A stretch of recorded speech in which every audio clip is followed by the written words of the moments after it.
YG said, fuck Donald Trump, and everybody was with it. Everybody was yelling it and chanting, but the same people now are going to be people that's going to go out and vote for him. Majority of the black community is in split because they don't know to vote for Kamala or to vote for Donald Trump. And guess what? Is it right? Is it wrong? I don't know. But one thing I do know is that the government is the government, but who governs you? At the end of the day, as we on this road, we got to learn how to govern ourselves. We got to be the governor to govern our families and set up organization and set up rules and regulations and set up actual guidelines and rules and follow steps that need to be followed for us to be fucking great. Worrying about, oh, I'm running with this president, I'm gonna run against this person. It's your fucking business. That's your prerogative. You vote for who you want to vote for. But at the end of the day, who the fuck are you electing to be the president of your household? We got to get into it. Wealth therapy. Let's go. Marcus, a.k.a. Mr. 500. Let's go. Anything you want in this world is dependent on.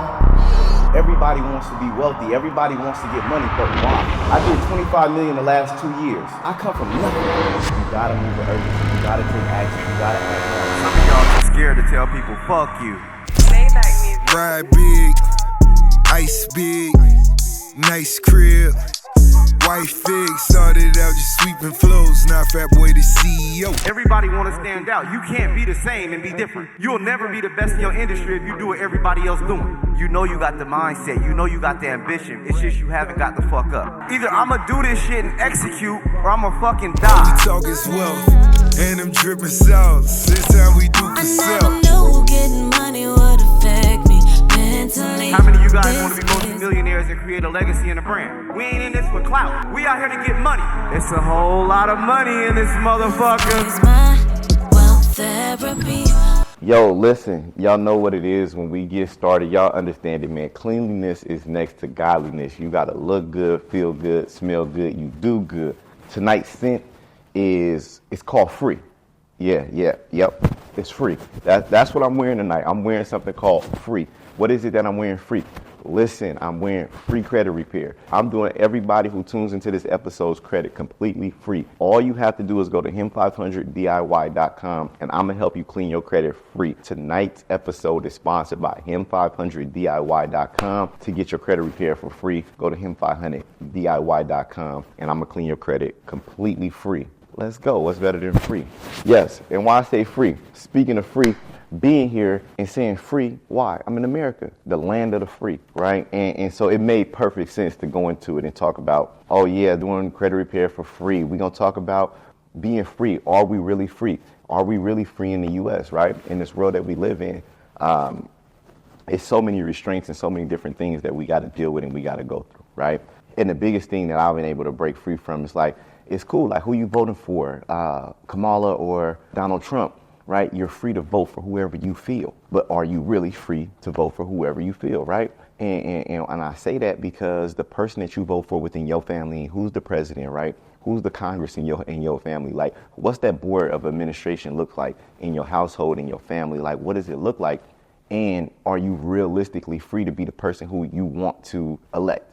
And when I say that, meaning, are you the individual that you really want to be? A lot of us don't know how to free ourselves to become the best version of ourselves, right? And so you elect somebody that is not the best version of yourself to be the president of your household. Is fucking crazy. Like, imagine that. Like, you know you have not freed yourself and got yourself into a position because we got bondage, because of the things that we come from, because of the environments we come from. You ain't been able to free yourself and let yourself go. And you still elect yourself to be the president. Somebody, you got to hear me tonight. You elect yourself to be the president of a family that you create. You know you got brothers and sisters. You know you got aunties and uncles. You know you got cousins that depend on you. Yet, and you want to be elected president, but deep inside, you know you ain't even freed yourself yet. Yeah. We talking about elections today. Yeah, we're going to talk about it. Like, oh, man, you know, because somebody going to feel some kind of way like, yo, I'm running with Trump. Somebody going to feel this way like I'm running with Kamala. And it's like, well, why don't you like Trump? Man, he's this. Why don't you like Kamala? Oh, she's this and she's for this. What you stand for? Every single day I had to realize that growing up and getting into this position is that as I own the role of who I am, I elected myself to be president. This shit wasn't free. It's chosen. I don't get to be the father and the leader of my family on accident. This shit wasn't free. It was chosen. I chose this. I campaigned for it and I got elected. And now I'm here and I got to be the best version of myself. Yeah, get your health in order, dog. Yo, you fat as shit. You're going to die out here. Okay, get it together. You campaigned and got elected. Like, this is your role now. I can't sit back now and cry. We talking about like, yo, you got into this position, you the leader of the family. You can't cry when things get rough on people. When somebody has a tragedy in the family or something unexpected happen, you can't get mad and be like, yo, don't ask me, or why you asking me? Why? When you campaign now, you got elected for it. So your ass better be in position to be able to handle it, and that's the toughness of it. But then you also got to be able to be a ruler and be like, yo, what's with the guidelines and actual stipulations to where you say no, where you got to have border protection in your household, where you got to have border protection in your home, in your family. Yo, some of y'all can't go. Yeah. We can, and we all, mankind and humans. But you know what? Like, you've established dominance, and you've established what you seek and what you went out to go get, and you're creating these environments. And because you create an environment does not mean just because I elected myself to be financially stable, financially in a position to be able to do for everybody, don't mean I got to do it. We campaign to get elected, and once we get elected, we don't realize that it wasn't free.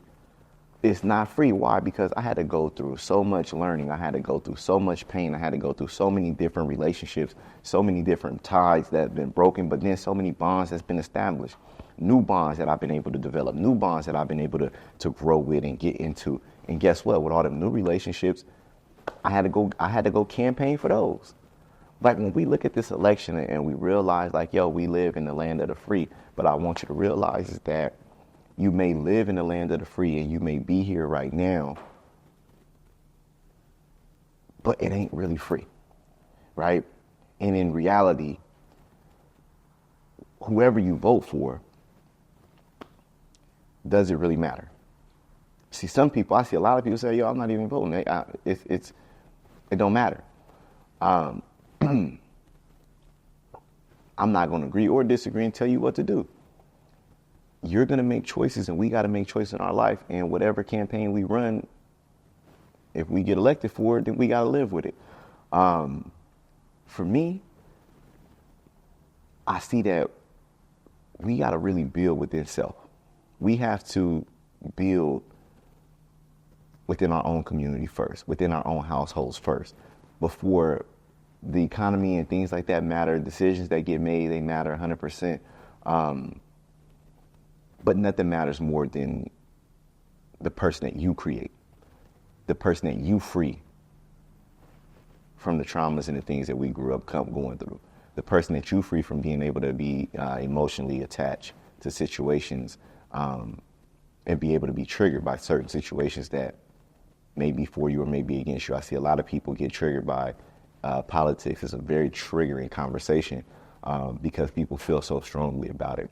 But then I look and go, well, how strongly do you feel about your well-being when it comes to your level of education, when it comes to your ability to actually provide and feed yourself and generate income, when it comes to your understanding of financial literacy and understanding business and understanding money? Like, what's your level of involvement there? Are you not triggered that you don't know these things? See, I elect myself as president. Why? Because I want to free myself from the things that I didn't know. I have to free myself from all the bondages. I had to free myself from certain environments. I had to free myself from certain relationships, so that way I can become a better person that's worth electing. Some of us say we love our kids, but you campaign for a family, you go have kids, and you a piece of shit.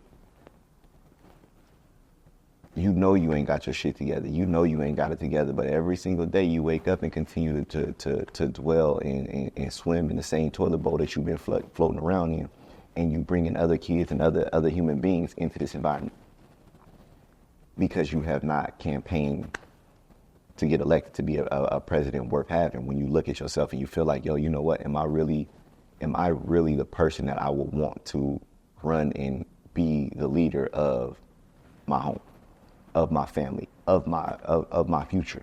Is this person the person that I want to be that's going to be in control of my future? And ask yourself that.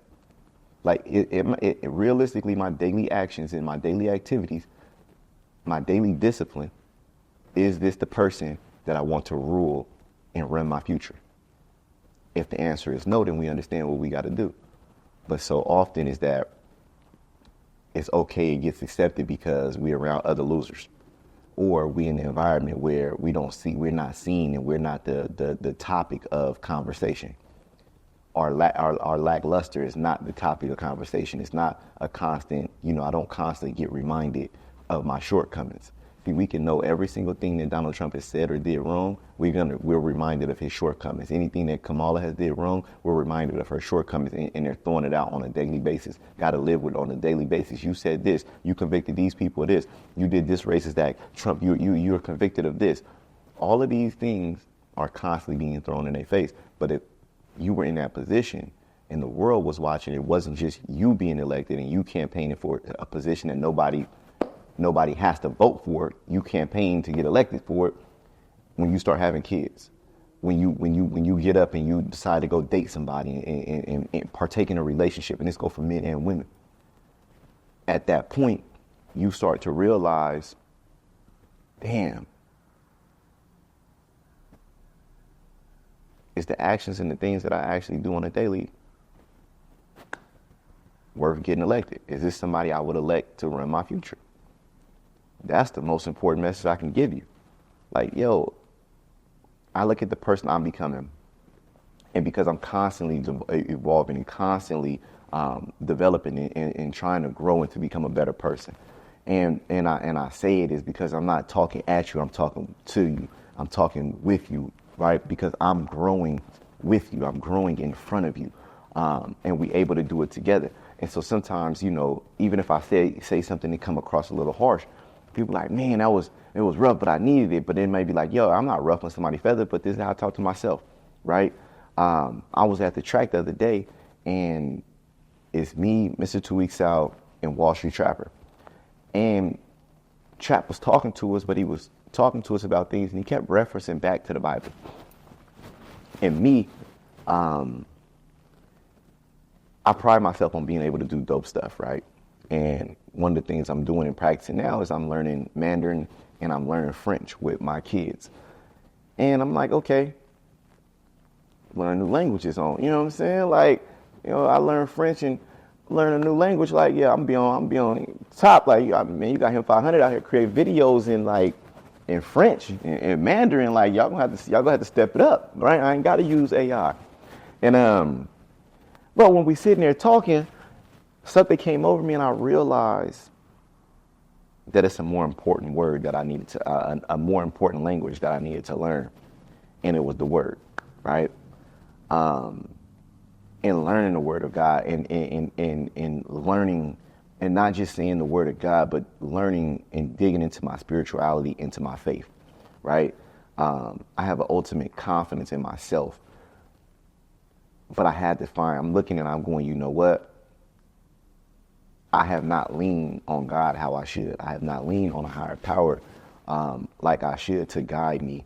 And, I go to mentors for business. I go to mentors for, financial literacy and different things like that. I got mentors for everything, and realized that I didn't have a mentor for my spiritual side, right? And this was 2 weeks ago. Y'all seen me and Travis, literally 2 weeks ago, we was at the track when I had him at the stairs. Literally 2 weeks ago. In less than 10 days, I was sitting at a table with Bishop T.D. Jakes. This Sunday is the second week I'm in church, right? I didn't wait once I identified it. I didn't say, oh yeah, you know what, I know I need to do it. I'm gonna get around to it. That's the person that I'm okay with having become the president of my future. It's somebody who sees and identifies something within self that needs to be worked on and fixed, and that there's room for growth here. See, it does not mean everything that needs to be improved does not have to be broken.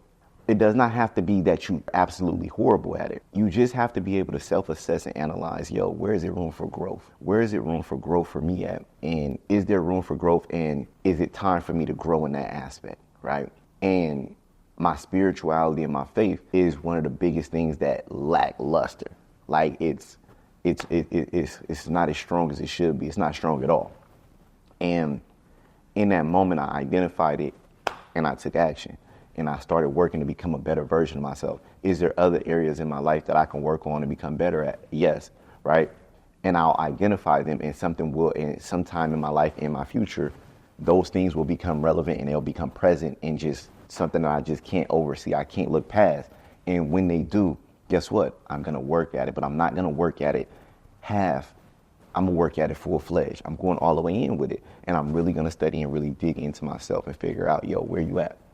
You know what I mean? Like, let's really allow somebody, let's really lean on God to be your guidance. Let's really lean on the word and to study and understand and be obedient to what is laid out for you that has already came before you from those who came before you, and setting out the regulations and how you got things to live by and codes to live by and ethics to live by, and giving and teaching you something that's bigger than you, teaching you and letting you allow yourself to lean on the actual creator that is above you.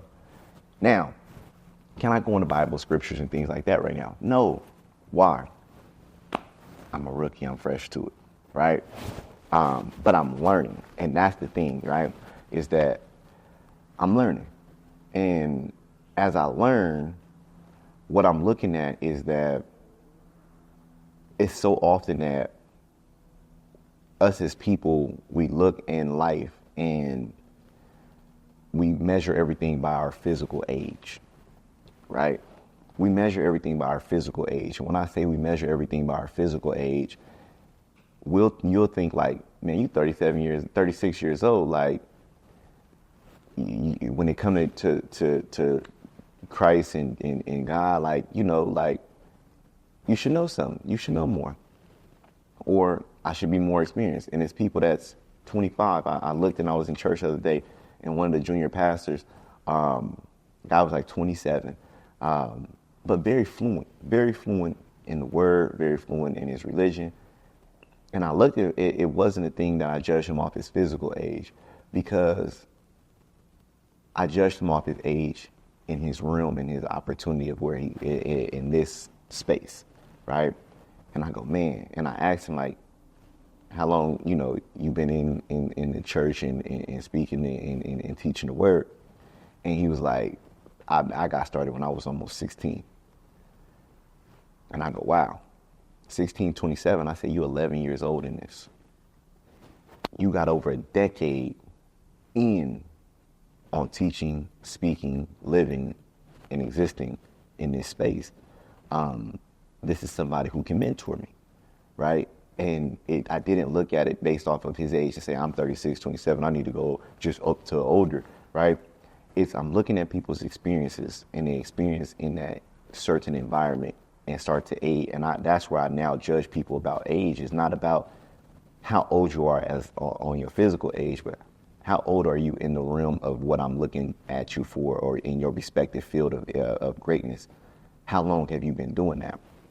And often we don't give ourselves enough grace with that, because comparison is the thief of joy. And we won't give ourselves grace and realize, like, yo, I'm 32, him 500, 36, like, man, I'm slacking. But him 500 not 36 in business, him 500 20 years old in business. My first job was telesales, and I started developing skill sets that I now have today that I still thrive off of, my skill sets and getting introduced into entrepreneurship and how to go out and kill what I eat. It started at 16 when I started doing telesales. At 18, I was a realtor. I've naturally been in this space since I was 16. So you may look and say, well, yo, you're only 36. Well, I'm 34, man. Like, man, I'm behind. I got to get to it. But it's like, you may have went to college for 6 years. You may have worked in corporate America. Like, you have not aged in the space of entrepreneurship and the ability to do sales and the ability to do marketing and understanding these things and different products and the things that I do to make me successful. I'm older than you, but in the physical age, you may look and be like, we the same age. Like, man, like, you inspire me. And it's like, we're not the same age. And I say all of that to say is that understanding this is me growing, and it's getting into me and having a different level of understanding and less judgment on people. And not less judgment, but how I judge people. Because I figured, I want to start learning to allow myself to give people grace, right? Grace. That's the word I'm running with right now, is grace, right? I want to learn how to give people grace and understanding things that we don't see eye to eye on, when people don't operate how I operate and they come from a different place. And I had to realize that. And then I wonder, like, when people are my age and, you know, they not doing this and they not doing that. And I realized, like, no, they may not be doing that, but they may not do what you do, but they also don't have the experience. And you have to allow grace in that, because I'll tell somebody, hey, you need to do boom, boom, boom, boom, boom. And I tell them exactly what to do. I got students and I'm like, yo, this is what you have to do in business. This is what you have to do with your credit. This is how you have to go get funding. It's 1, 2, 3, 4, 5, like just like this, boom, boom, boom. And they go ask somebody else a question. They go, and I realize is that their confidence to digest the information and when somebody gives you an actual blueprint, the confidence that they have in themselves to just go and follow the steps and just execute. It's a lack of confidence because they have a lack of execution and experience. See, with me, I have so much experience from execution. If somebody gives me a blueprint and tells me to do boom, boom, boom, boom, boom, I see it, understand it, can digest it, know that it makes sense, know from my own self-education, my own research, that what they said holds true. I don't need to ask nobody else anything else. I'm going to work. I'm out of here. This is what I'm doing. I'm going because I know if I ask somebody else, it allows doubt to creep in. Because if they give me a different piece of information, now guess what? Something conflicts. And now I'm sitting there going, well, what should I do? Now you have an actual confliction. And now with confusion comes what? Hesitation. Now you also lose confidence. What happens? Throughout this whole journey, you're losing time. Meanwhile, I've already went and executed. See, this is how I operate. But I know it comes from my confidence, from my experiences, from my exposure, from the things that I've already been through. And I had to allow and understand that from other people, that this is me growing to become a great person, a great leader, and to just become an all-around person that I say, yo, when I speak, I'm impressed with the things that I say because of the things that I understand. I'm okay electing myself to be president because I feel like I'm a bad motherfucker when it comes to this shit, when it comes to life, when it comes to growth, when it comes to being real with myself. Like, yo, I'm bad with it. I'm good with growth. I'm good with continuing to go to the next level and take my family to the next level. I trust myself in my decision making. I trust my ability to negotiate, to go find opportunities, to set boundaries, set do's and don'ts that help us grow in a prosperous manner. I trust myself with that. And so I ask you is that as you build out here and as you're going through life, campaign to get elected, but look at yourself as the candidate that's running for president. Look at yourself as the person who's going to be the ruler of not only your life, but your household. Whether you're a man or a woman, you still have to run and act as the head of that household in your realm and in the role that you play. We have to be. And it's not just in our household, because what happens in our household then bleeds out into the community. It then blends out into the rest of the world. And that's our impact. See, who I am in my house only amplifies when I go outside. Because it's more people out there depending on me. It's more people depending on my energy. It's more people depending on my knowledge. It's more people following my example outside of my household than inside of my household. Inside of my household may be the first and the most important, but what I learned and created here is the examples that I lead with outside. So those principles, those morals, and what I want for everything inside of my house will transfer over to everything I want for everybody outside of my house. If I was a toxic person, I was lackluster, I was not paying attention to my leadership, I was not being great and being a true steward of who I am and realizing that I need to improve on certain things and being honest with myself, I couldn't go out and mentor anybody. I couldn't go out and coach anybody in life and on business and tell them things that they need to do. Why? Because I wouldn't give a damn what was best for you. I wouldn't be able to see the vision and have the vision and be like, nah, this is a better opportunity for you. This is a better opportunity because of your personality type. I can see how you communicate. I can see how you carry yourself. People, oh man, I just want to get on social media and I can look at them and just be like, nah, it's probably not for you. It's okay to be a 2. And give somebody the advice and tell them, hey, listen, it's not always about being number 1. It's okay to be assistance. It's okay to be a help. Guess what? Everybody get a ring. You don't have to be the main guy. You don't have to be the main one in the front. Literally, somebody asked us there, I'm like, yo, why do you want to be a coach? Like, y'all want to help people. I say, okay, well, if the root is for you to help people, why you have to be the coach? Like, if you change the name from coach to assistant, your position changes. The people who have the ego and have the big want to be the one that want to be in the front, they don't want to be coached. Or if you coach me, you got to be better than me. You got to have more strategies than me. You got to be able to execute better than me. You got to be able to see something better than me. And you got to be better than me. So I got to look at a coach, you got to be better than me. Automatically, you get put into a position of judgment of, well, who you think you are to coach me, and I'm paying you to coach me. But if I change the title to assistant, if I go and, hey, listen, I want to be your marketing assistant versus I want to be your business coach, a marketing assistant looks like, yeah, okay, I can give you a job. I'll pay you to do something for me. Guess what? If the outcome was for you to help people, well, guess what? You change the title and lose a little bit of ego, but you get a check. And guess what? I can be your marketing assistant. I can be a marketing assistant to 10 different people. And guess what happens? If they still feel superior, but now you can be that for 10 different people. I said, and guess what? Now you got 10 shots at the dice of getting to the championship. You got 10 opportunities to get these people to the championship with everything that you know and was willing to pour into yourself and kind of you exude and put, I could just do it for me. Well, now you got 10 other people that you can do it for. 1 or 2 of them going to take you to the championship. But all you did was change the word from this to this. But often this is when I say is that I sit, I talk to myself and I think about me and I go, listen, I don't have to always be the ruler and the bastard in my household. I don't have to be that. See, I have a relationship and my wife owns certain parts of it. She owns certain things in our household. That's her. I'm her assistant when it comes to it. And whatever she tell me to do and how I gotta help with this, that's what I do.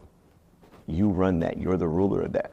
But I've learned to be okay with it versus saying like, nah, like, yo, ask me first or try to maintain masculinity in the masculine role. And it's like, nah, at that point you realize that relinquishing and changing the title a little bit, the title in the position where you stand there sometimes hits you up for your ego.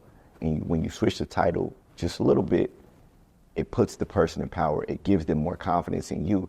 And now guess what?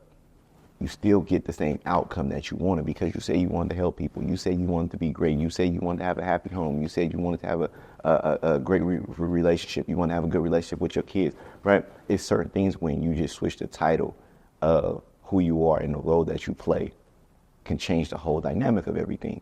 But I learned that in my house. So when I go out and I speak to somebody and they ask me something, I identify and go, well, look, this is where you need to be at with it. Switch it to this, and there you go. That's the point where you got to get to in life where you have to be the one that's going to make the decisions. You make the decisions for you because nothing in this world, only thing in this world we can control is ourselves and how we react to things and our emotions, right? But everything comes around controlling ourselves, controlling how I look at things, how I perceive things, what I put value on, right? And depending on what I put the value on, I create things that are of value in my life. But I'm in control of that, and I understand that. And when you get to that point where you realize that, you then realize that you've been campaigning for somebody that's worth electing. You realize that the president and the person that you're going to elect to govern your house and govern your life is a person that's worth electing. And that's one of the most important things that we can do because no matter what goes on in the economy, no matter what goes on, whether we doing good, whether we doing bad, whether you financially in great position or you financially in ruin, the person that is operating in that space matters the most. The human being that is not going to fold, the person that's not going to quiver, that's not going to back down, that's not going to quit, that's not going to give up. You don't want somebody in that position that does not have the ability to maintain confidence that it will be okay. Because, catastrophes happen. It's something that we can't control. Everything that goes up comes down. But how you deal with it, how you deal with the adversity, that's what's key. But that's what's important about even how we look and saying, yo, do I want to go with Trump or do I want to go with Kamala?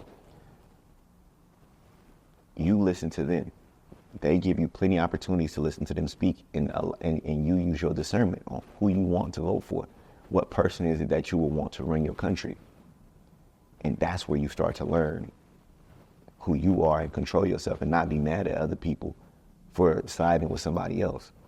If you vote for Trump, oh, I don't like you, but that's their prerogative. And as a human being, you have to learn how, like, yo, listen, this is just one race.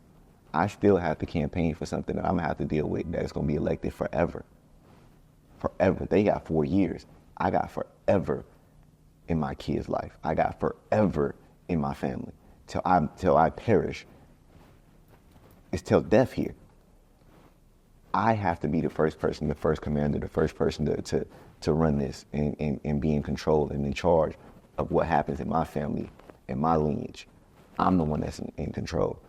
When we start to understand that and we operate like that, we start to get our credit together. We start to get our finances together. We start to get our family relationships together. We start to get our faith together. We start to get our health together. We start to get everything in order that matters the most. Why? Because we know what's going down the road, and down the road, I know I'm leading us down the road, and I know what it's going to take for us to maintain a great life, to maintain a healthy life, to maintain a life that's worth living, to maintain a life that finishes the outcome of our purpose. And my purpose of life is to lead this world a better place than I found it.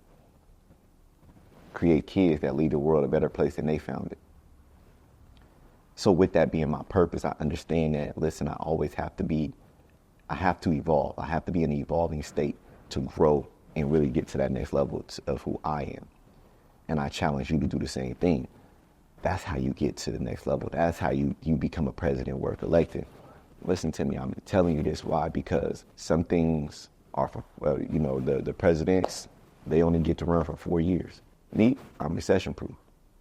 And that's forever. Listen, man, it's your boy Him 500. Wealth Therapy. Tapping out. Y'all make sure y'all campaign to let your goddamn self. Let's get it.